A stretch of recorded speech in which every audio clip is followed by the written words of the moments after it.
Sampling techniques की आपकी class है, ठीक है। सैम्पलिंग टेक्निक्स में हमने क्या डिस्कस की थी, 2 टाइप्स डिस्कस की थी। सैम्पलिंग क्या होती है, सबसे पहले हमने बेसिक डेफिनेशन डिस्कस की थी। देन हमने क्या पढ़ा था कि सैम्पलिंग टेक्निक्स हमारे पास क्या होती हैं। तो सैम्पलिंग टेक्निक्स हमारे पास क्या होती हैं कि वो मेथड जिसके थ्रू हम क्या करें, सैम्पल चूज़ करें, ठीक है। तो सैम्पलिंग टेक्निक्स में हमारे पास क्या आती हैं बेटा, 2 टाइप्स आती हैं जो कि हम प्रीवियस क्लास में हमने डिस्कस किया था, probability sampling and non probability sampling, ठीक है। प्रोबेबिलिटी सैम्पलिंग में हमने क्या पढ़ा था कि जब हम सैम्पल चूज़ कर रहे होते हैं तो वहाँ पे सैम्पल चूज़ जब हम कर रहे होते हैं तो उनके चांसेस क्या होते हैं, इक्वली लाइकली होते हैं, ठीक है। और वो बेस्ड कर रहे होते हैं किसमें, प्रोबेबिलिटी सैम्पलिंग की जब आप बात करते हो तो वो सैम्पलिंग हमारे पास बेस्ड कर रही होती है किस पर, थ्योरी ऑफ प्रोबेबिलिटी पर, ठीक है। टाइप्स ऑफ प्रोबेबिलिटी सैम्पलिंग हमारे पास कौन कौन सी सैम्पलिंग्स होती हैं। फर्स्ट हमारे पास सिंपल रैंडम सैम्पलिंग होती है, स्ट्रेटिफाइड रैंडम सैम्पलिंग होती है, सिस्टमैटिक सैम्पलिंग होती है, क्लस्टर सैम्पलिंग होती है, ठीक है। तो प्रोबेबिलिटी सैम्पलिंग की मैंने तमाम टाइप्स डिस्कस नहीं की थी, सिर्फ मैंने यहाँ पर क्या डिस्कस किया था, सिंपल रैंडम सैम्पलिंग जो है वो मैंने क्या किया था, डिस्कस किया था, ठीक है। बाकी मैंने आप लोगों को बताया था कि जब आप स्ट्रेटिफाइड पढ़ोगे, सिस्टमैटिक पढ़ोगे, क्लस्टर, तो ये हमारे पास आगे जो है वो टॉपिक्स डिटेल में आएंगे। तो जब इंशाल्लाह हम इन टॉपिक्स पर आएंगे तो stratified random sampling, systematic sampling और क्लस्टर सैम्पलिंग ये हम क्या करेंगे, इन डिटेल डिस्कस करेंगे कि क्या जो है हमारे पास ये होती हैं। इनके कुछ हम डेरिवेशंस भी करेंगे, न्यूमेरिकल्स भी करेंगे, ठीक है। इससे रिलेटेड हम क्या करेंगे, लैब्स भी अपनी परफॉर्म करेंगे, ठीक है। तो नॉन प्रोबेबिलिटी सैम्पलिंग की जब आप बात करते हो तो नॉन प्रोबेबिलिटी सैम्पलिंग मैंने डिस्कस करना स्टार्ट किया था, उसके टाइप्स पर नहीं आई थी, सिर्फ मैंने क्या बताई थी, नॉन प्रोबेबिलिटी सैम्पलिंग की डेफिनेशन आपको बताई थी, ठीक है। और टाइप्स ऑफ प्रोबेबिलिटी सैम्पलिंग में मैंने आपको सिर्फ अब फिलहाल सिंपल रैंडम सैम्पलिंग बताया था, ठीक है। तो थोड़ा सा एक रिवीजन कर देती हूँ कि सिंपल रैंडम सैम्पलिंग हमारे पास किस टाइप की सैम्पलिंग होती है, कि ऐसी सैम्पलिंग जहाँ पर जब हम सैम्पल चूज़ कर रहे होते हैं तो हर इंडिविजुअल के सेलेक्ट होने के चांसेस क्या होते हैं, इवन चांसेस होते हैं, यानी कि बराबर चांसेस होते हैं, ठीक है।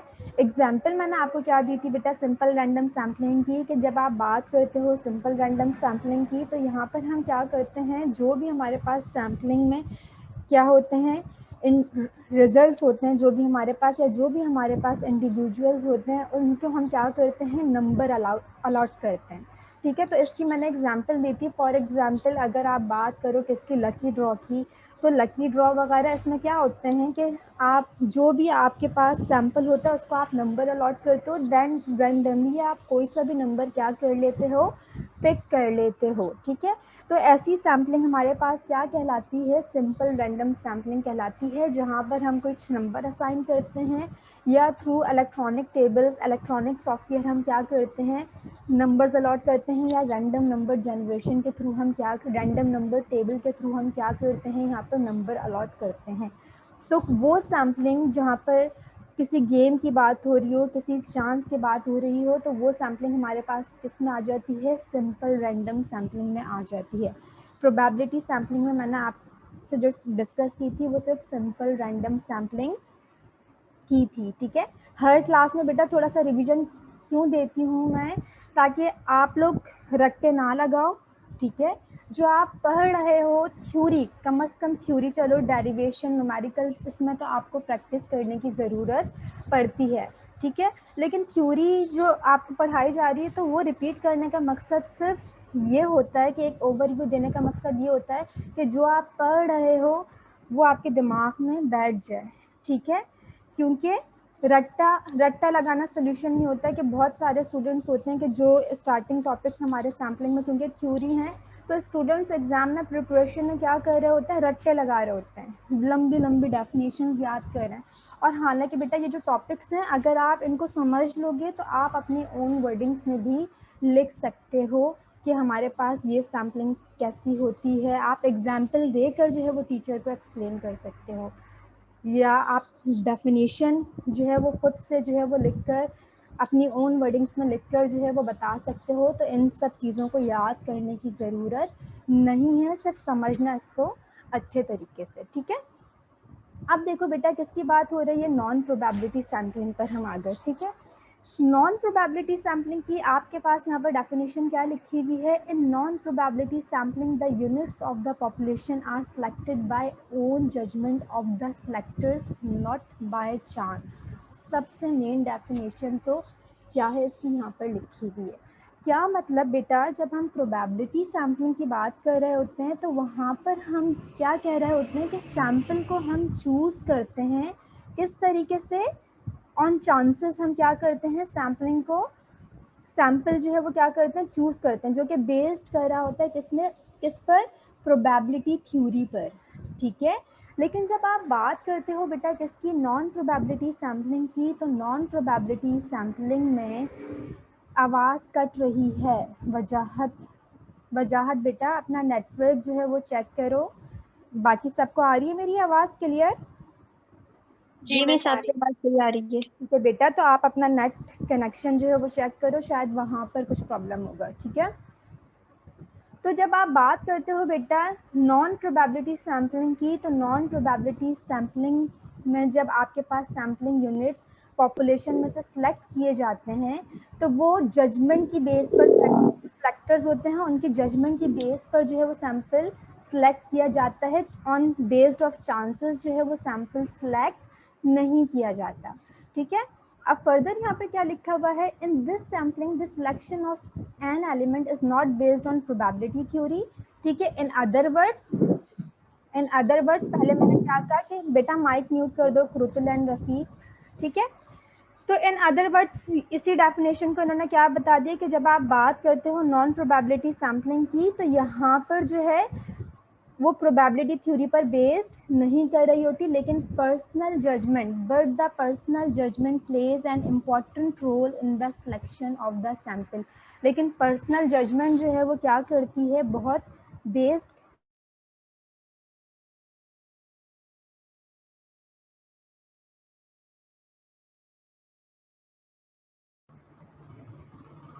लेकिन पर्सनल जजमेंट जो है वो यहाँ पर क्या करती है, बहुत इंपॉर्टेंट रोल प्ले करती है कि आपने किस तरीके से सैंपल चूज़ करना है। जिसकी एग्जांपल मैंने आपको दी थी, क्या एग्जांपल मैंने आपको दी थी कि फॉर एग्जांपल जब क्रिकेट टीम प्लेयर्स को जो है वो सिलेक्ट किया जा रहा होता है तो वो बिल्कुल पर्सनल जजमेंट पर उनको क्या किया जा रहा होता है, सिलेक्ट किया जा रहा होता है, उनको जो है बाय चांस जो है वो सिलेक्ट नहीं किया जा रहा होता, ठीक है।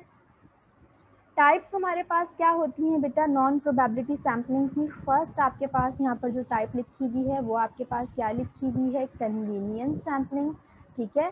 सेकंड आपके पास टाइप लिखी हुई है जजमेंटल सैम्पलिंग। थर्ड आपके पास टाइप लिखी हुई है कोटा सैम्पलिंग। फोर्थ आपके पास टाइप है स्नोबॉल सैम्पलिंग, ठीक है।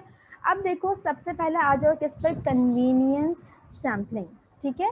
तो अगर बेटा आप इसका नाम देखो कन्वीनियंस सैम्पलिंग, तो आपको समझ तो आ रहा होगा कि बेसिकली आपके पास कन्वीनियंस सैम्पलिंग है क्या, ठीक है। नाम से ही हमें क्या पता चल रहा है कि वो सैम्पलिंग जो कन्वीनियंटली हम क्या करें, हम आप सैम्पल जो है वो चूज़ कर लें, ठीक है।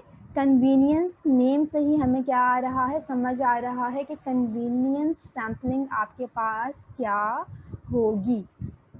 अब देखो क्या लिखा हुआ है आपके पास बेटा कन्वीनियंस सैम्पलिंग में, कि कन्वीनियंस सैम्पलिंग आपके पास क्या है बेटा, नॉन प्रोबेबिलिटी सैम्पलिंग टेक्निक है, जो कि हमें पता है क्योंकि ये टाइप किसकी है, नॉन प्रोबेबिलिटी सैम्पलिंग की ही टाइप है, ठीक है। Where subjects are selected because of their convenient accessibility, जहाँ पर सब्जेक्ट्स को चूज़ किया जाता है on the basis of convenient accessibility. क्या मतलब, on the basis of convenient accessibility. For example हम कोई ऐसी प्लेस जो है वो क्या कर लेते हैं कन्वीनियंट सैम्पलिंग में, कि जहाँ हमें आसानी से क्या मिल जाए, डाटा मिल जाए, सैम्पल मिल जाए। फॉर एग्जाम्पल पहले यहाँ पर जो एग्जाम्पल्स लिखे हुए हैं वो मैं डिस्कस कर लूँ, देन मैं आपको इसकी और एग्जाम्पल्स देती हूँ, ठीक है। क्या लिखा हुआ है बेटा, this sampling is applied by brands and organisation to measure their perception of their image in the market. ये सैम्पलिंग कहाँ कौन अप्लाइड करता है, ब्रांड्स, डिफरेंट ब्रांड्स या ऑर्गेनाइजेशन भी जो है वो क्या करती हैं, इस सैम्पलिंग मेथड को यूज़ करती हैं क्या परसेप्शन करने के लिए, मेजर करने के लिए परसेप्शन कि क्या जो वो ब्रांड लॉन्च कर रहे हैं या कोई भी चीज़ जो है वो प्रोड्यूस कर रहे हैं, तो उसकी मार्केट में क्या परसेप्शन है, क्या उस इमेज का जो है लोग उसके बारे में क्या सोच रहे हैं उस प्रोडक्ट के बारे में। तो मार्केट में उस चीज़ की क्या वैल्यू है वो जानने के लिए इस सैम्पलिंग को क्या करते हैं, यूज़ करते हैं। फॉर एग्जाम्पल एक सिंपल सी मैं आपको यहाँ पर एक एग्जाम्पल देती हूँ कि अगर जिस तरीके से यहाँ पर पम्फलेट की एक एग्जाम्पल लिखी हुई है, ठीक है, मैं आपको एक एग्जांपल देती हूँ। समटाइम्स जब आप यूनिवर्सिटी के गेट से एंटर हो रहे होते हो, स्पेशली जब एडमिशन्स का टाइम होता है, ठीक है, तो वहाँ पर आप देख रहे होते होगे कि समटाइम्स जो है कुछ वैन ड्राइवर्स ट्रांसपोर्ट सर्विसेज के जो है वो पम्फलेट्स बांट रहे होते हैं, स्टूडेंट्स को रैंडमली दे रहे होते हैं, स्टूडेंट्स को दे रहे होते हैं ना पम्फलेट्स वगैरह। वो देख कर तो नहीं दे रहे होते कि भाई ये इस क्लास का स्टूडेंट है, ये इस क्लास का स्टूडेंट है। जो आ रहा होता है वो वहाँ पर खड़े हो जाते हैं कि भाई अभी तो यहाँ से बहुत सारे स्टूडेंट्स ने जो है वो जाना है, तो हम ये लोकेशन जो है वो सेट कर लेते हैं, यहाँ पर हम पम्फलेट्स बांट देंगे, ठीक है। या फिर अगर मैं बात करूँ यहाँ पर जिस तरीके से एग्जाम्पल लिखी हुई है, when companies distribute their promotional pamphlets, या कंपनीज अपने प्रोमोशनल पम्फलेट्स जो है जब डिस्ट्रीब्यूट करती हैं और क्वेश्चंस करते हैं, ठीक है, क्वेश्चंस करते हैं मॉल में और या क्राउडेड स्ट्रीट में विद रैंडमली सिलेक्टेड पार्टिसिपेंट्स। अब अगर आपने देखा होगा मॉल्स में और क्या नाम है सुपर मार्केट्स में, आपने देखा होगा कि जब आप जाते हो तो बहुत सारे वहाँ पर कंपनीज के वर्कर्स होते हैं जो कि अपनी प्रोडक्ट को क्या कर रहे होते हैं, प्रमोट करने के लिए आपसे रिव्यूज़ ले रहे होते हैं। समटाइम्स वो आपको कुछ सैंपल दिखा रहे होते हैं कि मैम ये ट्राई करें या सर ये ट्राई करें और हमें रिव्यू दें, आप अपना नेम बताइए, नंबर बताइए, ठीक है, या इस पर कमेंट कर दें, ठीक है, इस टाइप की एग्जांपल्स होती हैं। या अगर मैं सैलून्स की बात करूं, ठीक है, या पार्लर्स की बात करें, तो वहाँ पर भी आपने देखा होगा, वहाँ पर भी वो क्या बोलते हैं कि अगर आपने कोई हेयर कट वगैरह करवाया तो उनके पास एक रजिस्टर बना हुआ होता है। वो कहते हैं कि जब आपका जो भी आप करवाने के लिए गए हो, हेयर कट या जो भी करवाने के लिए आप गए हो, तो वहाँ पर वो कहते हैं कि जब आप निकलें तो आप रजिस्टर पर सर अपने रिव्यूज़ दे दें या मैडम अपने रिव्यूज़ दे दें, ठीक है। तो वहाँ पर जो वो रिव्यूज़ मांग रहे होते हैं या मार्किंग मांग रहे होते हैं, तो बेसिकली ये क्या है, कन्वीनियंस सैम्पलिंग है कि उनके पास डाटा भी आ रहा है, ठीक है, आसानी के साथ कि जो जो आ रहा है भाई उससे क्या ले लिए, रिव्यूज़ ले लिए, उसका नेम नोट डाउन कर लिया, उसका नंबर ले लिया और लाइक डिसलाइक या मार्किंग कर दें, मैडम इसमें से मार्किंग कर दें। तो ये सारी चीज़ें हमारे पास किस में आती हैं, कन्वीनियंस सैम्पलिंग में आती हैं। इसी तरह अगर मैं मॉल की बात करूं तो कोई जो है अगर नई कोई आउटलेट वगैरह खुली है तो वहाँ पर रेस्टोरेंट एग्जाम्पल भी हो सकती है। जी बेटा, रेस्टोरेंट वगैरह में जाते हैं ना, बिल्कुल वहाँ पर भी तो वहाँ वो भी होता जो है, उनके खाने। बिल्कुल वहाँ भी होता है। और कन्वीनियंस सैम्पलिंग इस तरीके से भी की जाती है। फॉर एग्जांपल आपने एक क्वेश्चनर बनाया, ठीक है, अब आप मतलब कन्वीनियंस का मतलब ही क्या है, आसानी से कोई सैंपल कलेक्ट करना, ठीक है। अब इसकी एक अनदर एग्जांपल ये भी हो सकती है। फॉर एग्जांपल आपने कहा कि भैया हमें तो खड़े होने की भी जहमत नहीं करनी कि किसी भी मॉल में या कहीं भी खड़े होकर हमने जो भी पार्टिसिपेंट्स आ रहे हैं उनसे हमने क्या ले लिया, डाटा जो है उनसे हमें मिल गया, ठीक है, जो भी आपने क्वेश्चंस पूछने थे उसको फिलअप करके आपको डाटा मिल गया, ठीक है। एक काम ये भी हो सकता है, आप किसी को और बहुत कन्वीनियंस चाहिए, ठीक है, तो ये काम भी हो सकता है, आपने क्वेश्चनर बनाया और व्हाट्सएप पर जो है जो भी आपके फ्रेंड्स हैं आपने उनको फॉरवर्ड कर दिया और कहा कि मुझे फिल करके दे दो, ठीक है। तो ये भी हमारे पास किस में आ जाएगा, कन्वीनियंस सैम्पलिंग में आ जाएगा, ठीक है। क्या मतलब, जहां हम आसानी से कोई काम कर सकते हैं, आसानी से जो है वो सैम्पल चूज़ करते हैं आसानियों के साथ, ठीक है। तो ये हमारे पास सारे एग्जाम्पल किस में आ जाती हैं, कन्वीनियंस सैम्पलिंग में आ जाती हैं। क्लियर है बात? जी मिस। इसी तरह क्लिनिक्स वगैरह की बात करो तो वहाँ पर भी आपको इस टाइप की क्या मिलती हैं, एग्जाम्पल्स मिलती हैं। अब आ जाओ, आपके पास अनदर टाइप ऑफ सैम्पलिंग क्या है, मैं इसको ज़रा इरेज कर दूं ताकि नेक्स्ट स्लाइड में शो ना। अब आ जाओ बेटा किस पर, जजमेंटल सैम्पलिंग। जिस तरीके से मैंने आपसे कहा ये सारी टाइप्स हम किसकी पढ़ रहे हैं, नॉन प्रोबेबिलिटी सैम्पलिंग की पढ़ रहे हैं, ठीक है। जिस तरीके से मैंने आपको बेटा क्या बताया कि कन्वीनियंस सैम्पलिंग, हमें नेम से ही पता चल रहा है कि बेसिकली कन्वीनियंस सैम्पलिंग है क्या, ठीक है। आसानी, वो काम जो आसानी से हो जाए, कन्वीनियंटली हो जाए, ठीक है, जहाँ पर आपका एक्सेस हो, आपने जो है वो सैम्पलिंग क्या कर ली, परफॉर्म कर ली, ठीक है। अब देखो आ जाओ किस पर, जजमेंटल सैम्पलिंग, ठीक है, जजमेंटल सैम्पलिंग। तो जब आप बात करते हो बेटा जजमेंटल सैम्पलिंग की, तो यहाँ पर भी हमें जजमेंट से ही समझ में आ रहा है कि जजमेंटल सैम्पलिंग क्या होगी, ठीक है। अब देखो आपके पास जजमेंटल सैम्पलिंग में क्या लिखा हुआ है, it is the sampling technique in which the sample members are chosen only on the basis of the researcher's knowledge. किस पर बेस्ड करती है कि रिसर्चर जो सैंपल चूज कर रहा है उसकी नॉलेज पर बेस करती है एंड जजमेंट पर बेस करती है। नॉलेज से क्या मुराद है कि रिसर्चर्स की नॉलेज पर बेस करती है।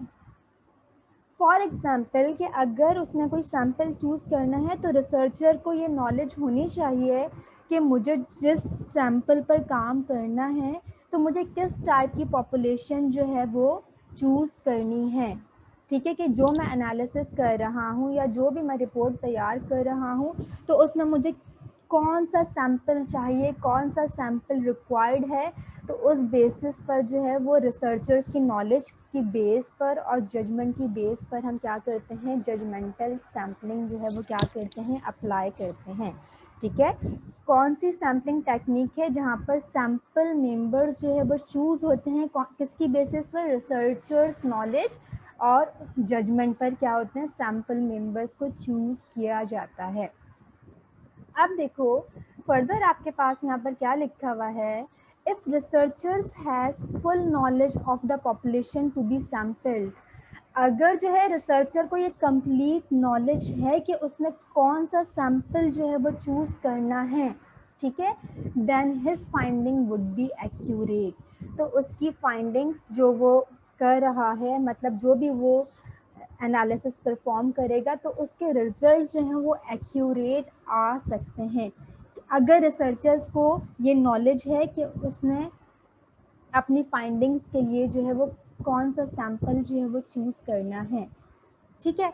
इसी तरह फर्दर आपके पास क्या लिखा हुआ है, इट इज़ ऑल्सो, तो तब अगर उसको फुल नॉलेज होगी पॉपुलेशन की कि क्या मुझे सैंपल करना है तो उसके रिजल्ट्स जो हैं, जो वो काम करेगा उसके रिजल्ट्स जो हैं वो एक्यूरेट आएंगे, ठीक है।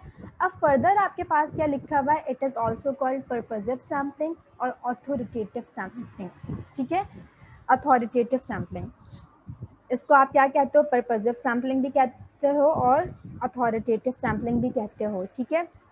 छोटे छोटे से पॉइंट्स हैं जो कि समटाइम्स एमसीक्यूज में भी जो है वो पूछ लिए जाते हैं। फॉर एग्जांपल कि अगर एग्जाम में क्वेश्चन आ जाए, मैं जजमेंट सैम्पलिंग का वर्ड यूज़ ना करूं, मैं कह दूं कि बेटा भाई व्हाट इज़ पर्पजिव सैम्पलिंग, ठीक है, या फिर मैं क्या कह दूं, authoritative sampling, what is authoritative sampling. Means के अगर मैं बात कर रही हूँ ना, मैं डिफरेंट तरीक़ों से आपसे क्या कर सकती हूँ, क्वेश्चन कर सकती हूँ। या हो सकता है मैं आपको यहाँ पर एग्जांपल दे दूँ और मैं आपको बता दूँ ये कौन सी सैम्पलिंग मेथड को जो है वो के लिए सूटेबल है एग्जाम्पल। भाई एमसीक्यूज जब आपके पास, ज़रूरी नहीं है एमसीक्यूज आए, लेकिन सिर्फ एक एग्जांपल दे रही हूँ कि लेट सपोज कुछ एमसीक्यूज मैंने दे दिए, तो एमसीक्यूज आपके पास किस किस तरीके से आ सकते हैं, ठीक है। हो सकता है मैंने एग्जांपल दे दी, ठीक है, और मैंने कहा ये कौन सी जो है सैम्पलिंग को जो है वो फॉलो कर रहा है। हो सकता है मैंने स्टेटमेंट्स लिख दी, ठीक है, और मैंने बता दिया कि कौन सी स्टेटमेंट ट्रू है, कौन सी स्टेटमेंट फॉल्स है। तो अगर आपने चीज़ें समझी भी होंगी तो कितना ही आपको घुमा कर दे दे, कोई भी टीचर आपको कितना ही घुमा कर पेपर दे दे, लेकिन अगर आपके कॉन्सेप्ट्स होंगे तो आप उसको क्या कर लोगे, ईजिली कर लोगे। लेट सपोज अगर मैं जो है कन्वीनियंस सैम्पलिंग लिखती हूँ, ठीक है, और एग्जाम्पल्स लिख देती हूँ सारी किसकी, जजमेंटल सैम्पलिंग की, कोटा सैम्पलिंग की या सिंपल रैंडम सैम्पलिंग की। और मैं आपसे बोलूँ which one is the example of judgemental sampling, ठीक है। तो अब आप स्टेटमेंट्स देखोगे तो समटाइम्स क्या होता है, स्टूडेंट्स को ये बात समझ तो आ रही होती है कि भाई यहाँ पर जो ऑप्शंस हैं इसमें इसके तो कोई ऑप्शन नहीं है, लेकिन स्टूडेंट्स फिर क्या करते हैं, वो कहते हैं कोई ऑप्शन नहीं है लेकिन ऐसा हो नहीं सकता, इसमें से तुक्के लगा देते हैं फिर, हालांकि वहाँ पर कुछ ऐसा ऑप्शन भी होता है नन ऑफ दीज, के जो हमारे पास ऑप्शंस दिए हुए इनमें से कोई भी करेक्ट आंसर नहीं है जो क्वेश्चन पूछा गया है, ठीक है। तो बताने का मकसद क्या है बेटा कि अगर एमसीक्यूज वगैरह पेपर में आ जाएं किसी भी सब्जेक्ट से रिलेटेड, मतलब कुछ जितने भी आप सब्जेक्ट्स पढ़ रहे हो, तो जो भी सब्जेक्ट पढ़ रहे हो बेटा उसके कॉन्सेप्ट ज़रूर क्लियर करो, ठीक है। अब देखो फर्दर आपके पास यहाँ पर क्या लिखा हुआ है बेटा, consider a scenario where a panel decided to understand,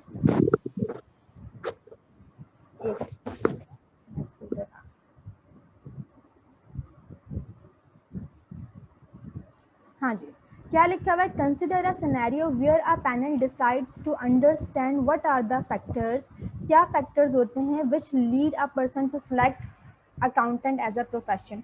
example दीजिए कि पैनल जब कोई बैठा हुआ होता है तो क्या फैक्टर्स होते हैं कि वो डिसाइड कर रहे होते हैं कि हाँ भाई ये जो कैंडिडेट आया है या ये जो पर्सन आया है इसको हम अकाउंटेंट जो है वो एज एन अकाउंटेंट जो है वो क्या कर लें, सेलेक्ट कर लें। पैनल जो बैठा हुआ होता है वो जजमेंट पर क्या कर रहा होता है, कैंडिडेट्स को सिलेक्ट कर रहा होता है। जिस तरीके से मैंने एग्जांपल्स दी थी, जब कोई जॉब वगैरह आती है तो वहाँ पर जितने कैंडिडेट्स आते हैं उनके चूज होने के चांसेस इक्वली लाइकली नहीं होते, ठीक है। उनका जब इंटरव्यू होता है तो पैनल वहाँ पर क्या चेक करता है कि हाँ भाई ये जो है इसमें ये एबिलिटीज़ हैं। समटाइम्स आपने देखा होगा कि बाज़ोकात बहुत टॉपर्स भी आए हुए होते हैं, बाज़ोकात जो है वो एवरेज स्टूडेंट्स भी आए हुए होते हैं, लेकिन ज़रूरी नहीं है टॉपर्स हमेशा टॉपर सेलेक्ट हो जाए, बाज़ोकात एक एवरेज स्टूडेंट भी सिलेक्ट हो जाता है। क्यों? क्योंकि वहाँ पर जो पैनल बैठा हुआ होता है वो उस टाइम इंटरव्यू में चेक कर रहा होता है कि एबिलिटी चेक कर रहा होता है कि हाँ भाई अगर हम इस कैंडिडेट को एज एन अकाउंटेंट या एज अ टीचर हम क्या कर रहे हैं, सिलेक्ट कर रहे हैं, तो क्या ये अपनी ड्यूटीज़ फुलफिल कर लेगा, जो रिस्पॉन्सिबिलिटीज़ जॉब की नेचर के हवाले से होती हैं, तो वो ये जज कर रहे होते हैं समटाइम्स, ठीक है। रिजल्ट्स तो मैटर करते हैं, लेकिन बाज़ोकात जो टॉपर्स होते हैं वो कहते हैं हमारा इंटरव्यू नहीं अच्छा हुआ, ठीक है। तो सारे काम जो है वो किसकी बेस पर होते हैं, जजमेंट की बेस पर काम हो रहे होते हैं। क्लियर हो गई बात? कन्वीनियंस सैम्पलिंग क्या होती है, जजमेंटल सैम्पलिंग क्या होती है, यहाँ तक बात क्लियर है बेटा? यहाँ तक किसी को कोई कंफ्यूजन? गुड, अब आ जाओ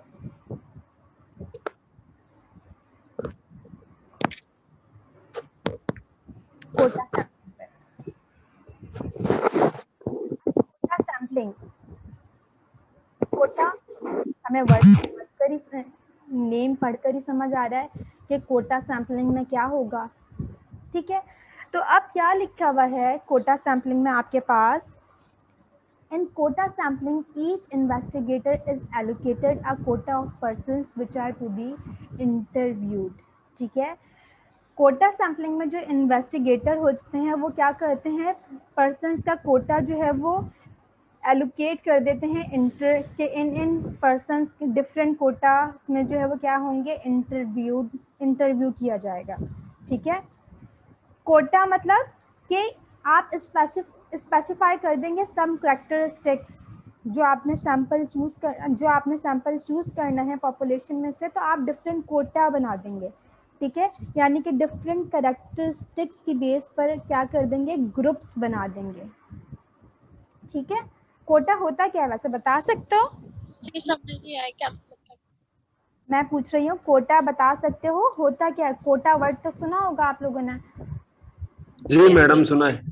तो क्या होता है बता सकते हो? जर्नली समझा सकता हूँ लेकिन एग्जैक्ट मेरी याद नहीं है। कोई बात नहीं, जैसे भी समझा सकते जैसे ऐसे अगर फादर काम कर रहे, वो रिटायर हो जाते, उसकी जगह कोटा सिस्टम पे।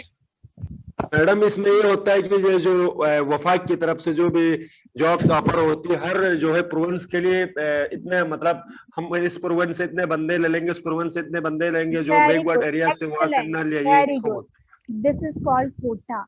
कि आप क्या कर देते हैं कि फॉर एग्जाम्पल अगर पूरे पाकिस्तान में कोई जॉब्स आएगी, ठीक है, तो आप जो है वो क्या कर देते हैं, रीजन की बेसिस पर भी जो है वो क्या कर देते हैं, डिफरेंट ग्रुप बना देते हैं।